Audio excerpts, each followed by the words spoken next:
اليوم يئس الذين كفروا من دينكم فلا تخشوهم واخشون اليوم أكملت لكم دينكم وأتممت عليكم نعمتي ورضيت لكم الإسلام دينا.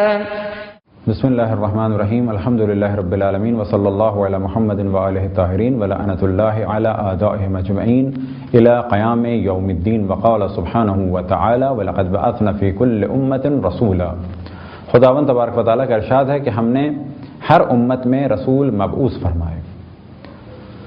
ہماری گفتگو کا موضوع نبوت، اور جیسا کہ آپ کے علم میں ہے کہ نبوت اصول دین میں سے تیسری اصل ہے، یا بالفاظ دیگر نبوت اسلام کے ستونوں میں سے تیسرا اہم اور محکم ستون ہے. نبوت کے بارے میں ہم نے پہلے بھی توجہ دلائی کہ نبی اللہ سبحانہ و تعالیٰ کی جانب سے ایک خبر لے کے آنے والا کہ جو انسان ہو، لیکن یہ خبر کسی انسان کے ذریعے سے نہیں بلکہ ایک فرشتے کے ذریعے سے لے کے آئے. نبی 1,24,000 اور ان میں 313 ان سے بلند مقام کے انبیاء کہ جنہیں رسول کہا جائے، اور ان 313 میں 5 اور بلند مقام پر فائز انبیاء کہ جو اولو العزم ہیں. انبیاء علیہم السلام میں چند شرائط موجود ہونی چاہیے، چند خصوصیات موجود ہونی چاہیے. نبی کی چند شرائط ہیں. ان میں سے ایک جو مذہب حقہ شیعہ اثنا عشریہ میں لازم قرار دی گئی ایک نبی کے لیے، وہ ہے عصمت. اور عصمت کے معنی دو اعتبار سے ہیں. ایک یہ کہ نبی گناہ کبیرہ یا گناہ صغیرہ کو انجام نہ دے، اور دوسرے مرحلے پہ یہ کہ سہو و نسیان سے پاک ہو، یعنی بھول چوک نہ ہو. بس یا تو ان دو شرائط کو الگ الگ تصور کر لیا جائے کہ نبی گناہ صغیرہ اور گناہ کبیرہ کو انجام نہ دے. البتہ جب کہا جائے کہ نبی گناہ کبیرہ اور صغیرہ کو انجام نہ دے تو اس کے کیا معنی ہیں انشاءاللہ تفصیل سے بیان کیے جائیں گے. پس عصمت کو دو حصوں میں تقسیم کیا جا سکتا ہے. ایک یہ کہ نبی گناہ صغیرہ اور گناہ کبیرہ کو انجام نہ دے، اور دوسری کیفیت یہ کہ وہ سہو و نسیان سے پاک ہو. اب یہاں پر پہلا سوال یہ ہوتا ہے کہ کیا یہ نظریہ صحیح ہے؟ کیا قرآن میں اس کی جانب کو توجہ دلائی گئی؟ تو جواب میں بہت ساری آیات پیش کی جا سکتی ہیں، اور اس وقت فقط چند آیات کو آپ کی خدمت میں پیش کیا جائے. ارشاد خداوند تبارک و تعالیٰ ہے اذ ابتلى ابراہیم ربہ بکلمات فاتمہن قال انی جاعلک للناس اماما قال ومن ذریتی قال لا ینال عہد الظالمین. کہ جب جناب ابراہیم علیہ السلام سے خداوند تبارک و تعالیٰ نے امتحان لیا اور وہ امتحان میں کامیاب ہوئے تو اللہ سبحانہ و تعالیٰ کی جانب سے ارشاد ہوا انی جاعلک للناس اماما. تو آپ نے سوال کیا کیا یہ منصب میری ذریت میں بھی ہوگا؟ فرمایا لا ینال عہد الظالمین، یہ میرا عہد، یہ مقام اور منزلت ظالموں تک نہیں پہنچ سکتی. ان الشرک لظلم عظیم، کہ شرک ایک بڑے مظالم میں سے ایک بڑا ظلم ہے. شرک مظالم میں سے ایک بڑا ظلم ہے، یعنی برائیوں میں سے ایک بڑی برائی ہے. اور انہی گناہوں کے لیے ایک اور جگہ قرآن مجید میں ارشاد خداوند تبارک و تعالیٰ سورہ ہود میں وما ظلمناہم ولکن کانوا انفسہم یظلمون، ہم نے ان پر ظلم نہیں کیا لیکن ان لوگوں نے خود اپنے آپ پر ظلم کیا. یہ ظلم کس طریقے سے کیا؟ اللہ کی مخالفت کے ذریعے سے. پس ارشاد خداوند تبارک و تعالیٰ ہے کہ یہ عہد ظالم تک نہیں پہنچ سکتا. اب اگر یہ لفظ ظلم کسی اور جگہ بھی استعمال ہو تو وہاں پر اگر کسی نبی کے لیے استعمال ہو تو کہا جائے گا کہ یہاں پر ظلم سے مراد گناہ نہیں ہے، جبکہ ان دو آیتوں میں ظلم سے مراد گناہ ہے. اور ہمارا موضوع یہ ہے کہ نبی معصوم ہے، یعنی گناہوں سے پاک ہے. اب اگر مثال کے طور پہ جناب آدم علیہ السلام کے بارے میں کہا جائے کہ انہوں نے اپنے اوپر ظلم کیا کس کے ذریعے سے؟ گندم کھانے کے ذریعے سے. تو وہ ظلم گناہ کی صورت میں نہیں تھا، بلکہ اس صورت میں کہ انہوں نے گناہ کیا اور گناہ کا نتیجہ یہ ہوا کہ وہ جنت سے نکل کر زمین پہ آئے. تو یہ اپنے اوپر ظلم تھا. اب یہ گفتگو بھی ہوگی کیا جناب آدم نے گناہ کیا؟ تو کہا جائے گا کہ جناب آدم نے گناہ نہیں کیا بلکہ جناب آدم نے ترک اولا کیا. ترک اولا کیا چیز ہے؟ ہمارا عقیدہ یہ ہے کہ ایک کام ہے اچھا اور ایک کام ہے جائز، اور جو فقط جائز کام ہے اس سے بہتر ہے اچھا کام۔ اب ایک انسان کو اور نبی کو اختیار ہے، چاہے وہ اچھا کام کرے اور چاہے وہ کام کرے جو فقط جائز ہے۔ ترک اولا کے معنی یہ ہے کہ جو بہتر کام تھا ان دو کاموں میں سے یا چند کاموں میں سے جو بہتر تھا اس کو ترک کیا۔ اب کیونکہ نبی کی شان زیادہ ہے لہذا اس بہتر کام کو ترک کیا، تو وہ شان کے مطابق نہیں تھا، لہذا اللہ سبحانہ و تعالیٰ نے بعض دفعہ نعمت بھی منقطع کی، یا جناب آدم کو جنت سے باہر بھی کر دیا اور زمین پہ بھیج دیا۔ یہ نتیجہ حرام کا نہیں تھا، یہ نتیجہ گناہ کا نہیں تھا، یہ نتیجہ اللہ کی اس مخالفت کا نہیں تھا کہ جو حرام تھی، بلکہ اس مخالفت کا تھا کہ جو ایک مخالفت ارشادی تھی۔ اب یہاں پر دوبارہ تفصیل سے گفتگو کو کیا جائے، اور وہ یہ کہ اللہ سبحانہ و تعالیٰ کے حکم دو طرح کے ہیں۔ ایک حکم ہے حکم مولوی کہ جس میں واجب ہے کسی کام کو انجام دینا یا لازم ہے کسی کام کا ترک کرنا، اور ایک ہے حکم ارشادی کہ یہ کام کرو تو بہتر ہے، اس میں تمہارا فائدہ ہے۔ اب اگر نبی حکم مولوی کو ترک کریں تو ہمارا عقیدہ یہ ہے کہ وہ حکم مولوی کو ترک نہیں کرتے، بلکہ کس کو ترک کیا؟ انہوں نے اس اچھے کام کو ترک کیا کہ جو بہتر تھا کہ ترک نہ کیا جاتا، اولا یہ تھا، بہتر یہ تھا کہ ترک نہ کیا جاتا، لیکن انہوں نے ترک کر دیا۔ ترک کرنے کے بعد کچھ اس کے آثار وضع تھے، نقصان ہوا۔ اب جو یہ نقصان ہوا یہ ایک طرح کا ظلم ہے، لیکن یہ وہ ظلم نہیں ہے کہ جو حرام کی صورت میں ہو، اور یہاں ہمارا موضوع ہے کہ نبی علیہ الصلوۃ والسلام حرام سے اور اللہ سبحانہ و تعالیٰ نے جس چیز کو منع کیا ہو حکم مولوی کی صورت میں کہ اس کام کو انجام دینا جائز نہیں ہے، یعنی گناہ وہ کام وہ انجام نہیں دے سکتے۔ بس عصمت کا پہلا مرحلہ یہ ہے کہ نبی گناہ نہیں کرتے۔ اب سوال یہ پیدا ہوتا ہے کہ کیا گناہ نہیں کرتے سے مراد یہ کہ اللہ نے ان میں طاقت ہی نہیں رکھی گناہ کی؟ تو یہاں پہ کہا جاتا ہے کہ نہیں، ان میں گناہ کی طاقت تو ہے، اگر معاذ اللہ وہ چاہیں، لیکن وہ چاہتے بھی نہیں ہیں گناہ۔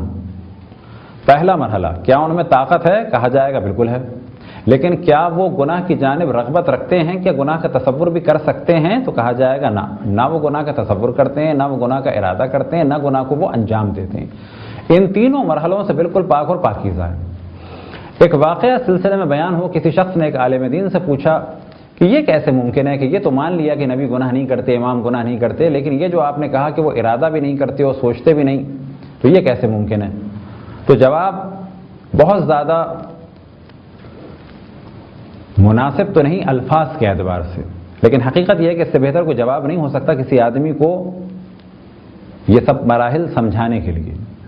تو الفاظ تو اس میں بعض مناسب استعمال نہیں ہوئے، لہذا ان عالم دین نے جواب دیا کہ جب تم جاتے ہو ٹوائلٹ، تمہارے جسم سے جو نجاست خارج ہوتی ہے، کیا کبھی تم نے اسے کھایا؟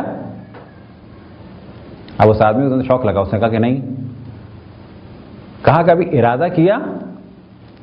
یعنی کھانے کے لیے بڑھ رہے تھے، کھا لیں، پھر اس کے بعد چھوڑ دیا؟ کہا کہ نہیں، ایسا بھی نہیں۔ کہا کبھی سوچا تو ضرور ہوگا کہ کھا لیں تو اچھا ہے؟ کہا کہ کبھی بھی ایسا نہیں ہوا۔ کہا کہ بالکل ایسے ہی، جتنی تمہیں اپنے جسم سے نکلی ہوئی یہ نجاست یا کوئی اور گندگی اور نجاست سے نفرت ہے کہ جس کے بارے میں نہ تم کبھی تصور کرتے ہو، نہ ارادہ کرتے ہو، نہ ہی انجام دیتے ہو، اس سے ہزار اور لاکھوں گنا زیادہ ایک نبی کو اللہ کی مخالفت کی برائی اور اس کی قباحت کا علم ہے۔ پس نبی نہ گناہ کرتے ہیں، نہ گناہ کا ارادہ کرتے ہیں، اور نہ ہی گناہ کا تصور کرتے ہیں۔ یہ ان میں ایک اللہ کی معرفت کی وجہ سے ایک ملکہ اور قوت حاصل ہوئی۔ بس جب کہا جائے کہ ان میں طاقت ہے، طاقت سے مراد بالآخر انسان ہے، لیکن وہ کرتے نہیں اپنے اختیار سے، معرفت خداوند تبارک و تعالیٰ کی وجہ سے، اور کیونکہ وہ اللہ کے مقرب ہیں، اللہ سبحانہ و تعالیٰ کی بندگی کرتے ہیں، لہذا اور اللہ کی جانب سے توفیقات میں ان کے اضافہ ہوتا چلا جاتا ہے۔ یہ تو ہو گیا پہلا مرحلہ۔ اب سوال کیا جائے کہ کیا وجہ ہے کہ نبی معصوم ہیں، تو جواب دیا جائے گا ایک نبی اور رسول کا کام ہے لوگوں کی ہدایت۔ اب اگر یہ نبی اور رسول حرام کام کریں تو پھر لوگ یہی کہیں گے کہ جب اپنے نفس پر ایک نبی کنٹرول نہ کر پایا تو ہم کیسے کریں؟ جب ہمارا ہادی ہی گمراہ ہو گیا جس کا کام ہدایت کرنا تھا تو اب ہماری زندگی کا کیا ہوگا؟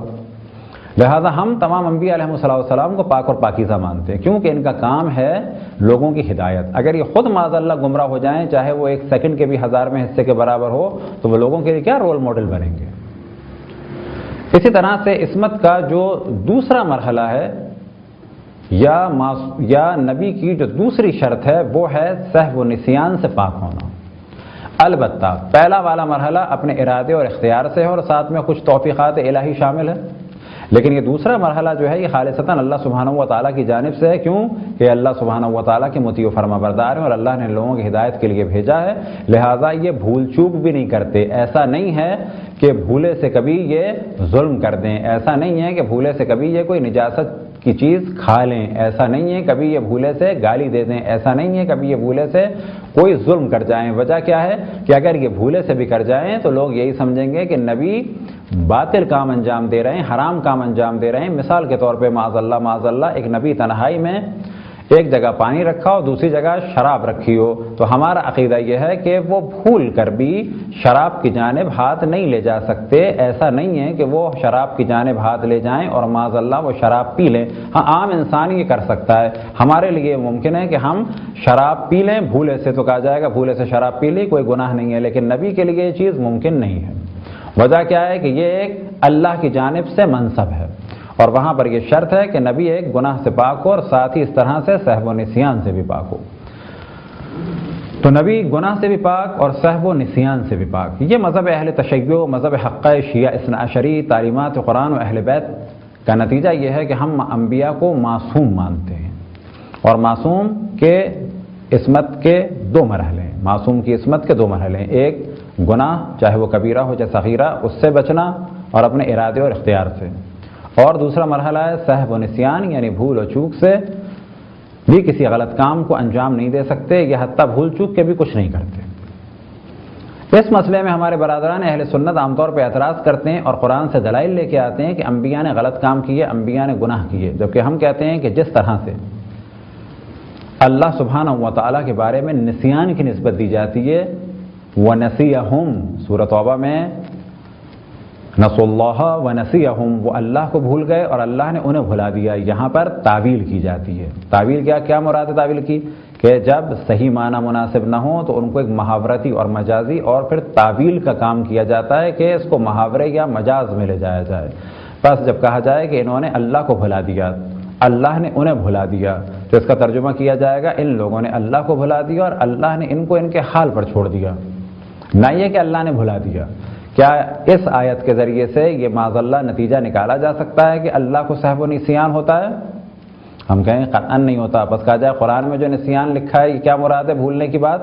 تو کہا جائے گا یہاں پر لفظ نسیان یعنی نسیہم کو مجازن معنی میں لیا جائے گا، اس کی تعویل کر دی جائے گی۔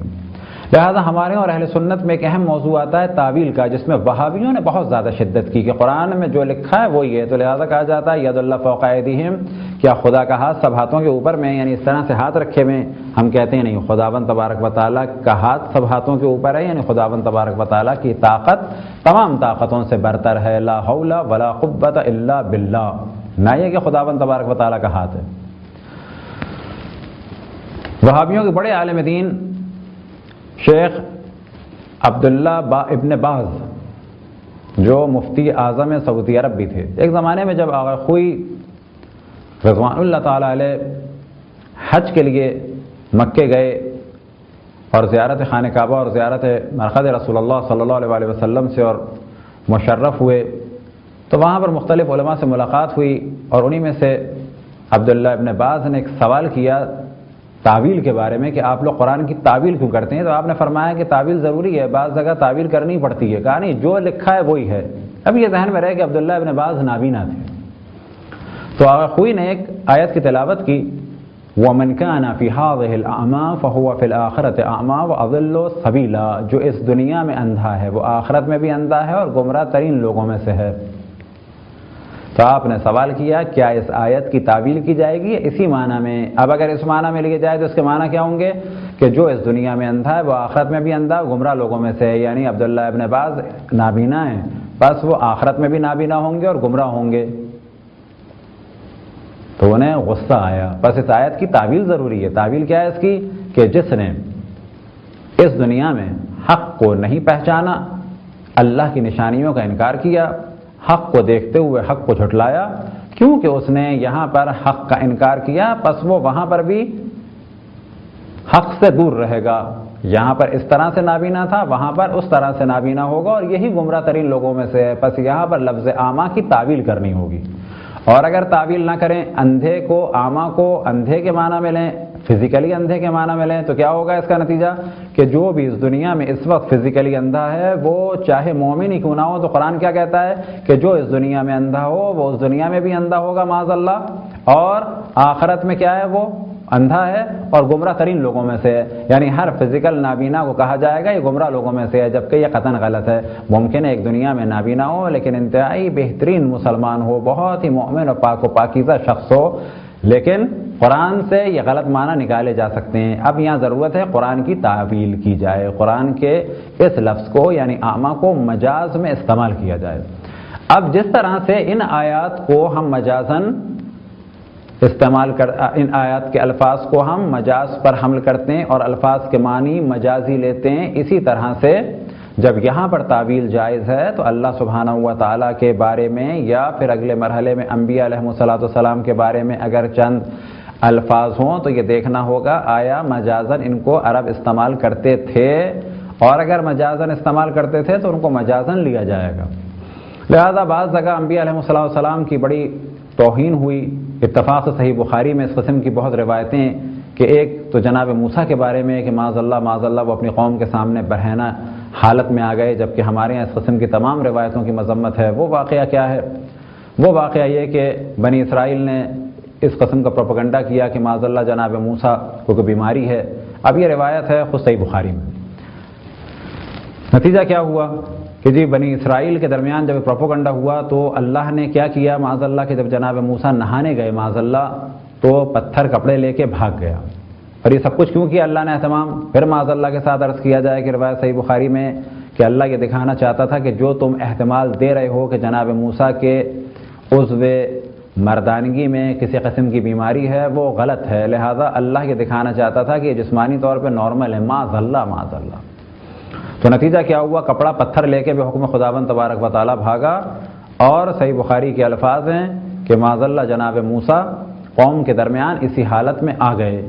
ہمارے حساب سے اس قسم کی تمام روایتیں کفر ہیں، انبیاء علیہم السلام کی توہین ہیں، نبی اس قسم کی ساری چیزوں سے پاک اور پاکیزہ ہیں۔ اسی قسم کی بعض تہمتیں ہیں کہ جس کو بعض مفسرین نے بھی بیان کیا۔ جناب داؤد نے خاتون پر نگاہ ڈالی اور اس کے بعد عشق میں مبتلا ہو گئے، شوہر کو معاذ اللہ یہ وہ روایتیں قتل کروا دیا۔ اس قسم کی چیزوں سے ہم بالکل بری ہیں۔ ایک روایت میں امام جعفر صادق علیہ السلام فرماتے ہیں کہ اگر کوئی جناب داؤد کے بارے میں یہ کہے تو میں اس پر 2 حدود جاری کروں گا، یعنی 2 سزائیں جاری کروں گا، ایک اسلام کی توہین کی اور ایک نبوت کی توہین کی۔ بس ہمارے ہاں مذہب حقہ شیعہ اثنا عشری میں انبیاء کا بہت احترام ہے۔ ہم انبیاء علیہ السلام کو معصوم اور پاک اور پاکیزہ مانتے ہیں، ہر طرح کے گناہ سے، چاہے وہ صغیرہ ہو چاہے وہ کبیرہ ہو، اسی طرح سے سہو و نسیان سے بھی پاک و پاکیزہ مانتے ہیں۔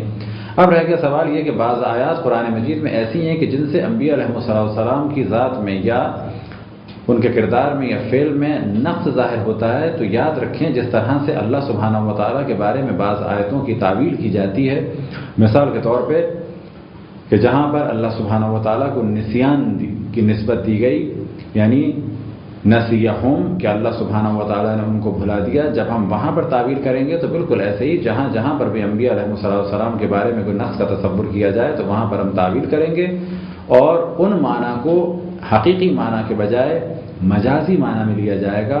حقیقی معنی سے مراد یہ کہ اگر وہاں پر ظلم کا لفظ استعمال ہوا ہے تو ظلم کے ایک معنی یہ ہے کہ اپنا نقصان کیا، اپنے آپ کو نقصان میں ڈالا، لہذا کہیں پر بھی ظلم سے یہ معنی نہیں ہے کہ گناہ کیا، مگر یہ کہ اگر کسی آیت میں جیسے شرک کو ظلم عظیم کہا گیا تو یہاں پر فقط جہاں لفظ شرک کے ساتھ ظلم آیا وہاں پر گناہ مانا جائے گا، لیکن اگر جناب آدم کے بارے میں لفظ آیا فَتَكُونَ مِنَ الظَّالِمِينَ کہ جو بھی گندم کھائے گا وہ ظالموں میں سے ہو جائے گا، تو یہاں پر ہم ظلم کے معنی لیں گے کہ جو بھی گندم کھائے گا یا درخت کے پاس جائے گا تو وہ اپنا نقصان اٹھائے گا۔ خداوند تبارک و تعالیٰ سے دعا ہے کہ بحق محمد وآل محمد ہمیں اپنے رسول، اپنی حجتوں، خصوصاً امام زمان علیہ السلام کی معرفت اور اطاعت کی توفیق عطا فرمائے۔ وصلی اللہ علی محمد وآلہ الطاہرین۔